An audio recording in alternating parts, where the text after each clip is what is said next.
ഒരടിപിടി ഉണ്ടായാൽ ആരാദ്യം തല്ലിയെന്നാരും ശ്രദ്ധിക്കില്ല. അടികൊണ്ട് ആരാണ് അവിടെ ആദ്യം വീണതെന്ന് എല്ലാവരും ശ്രദ്ധിക്കൂ.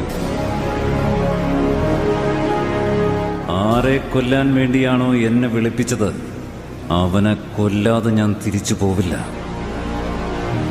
ആ സ്ഥലം ഏതാണെങ്കിലും എവിടെയാണെങ്കിലും അവിടെ പോയി ഞാൻ കൊല്ലും.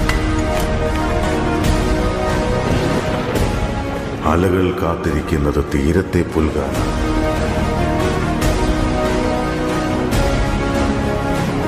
സൂര്യൻ കാത്തിരിക്കുന്നത് ആഴിയിൽ അസ്തമിക്കാനാണ്.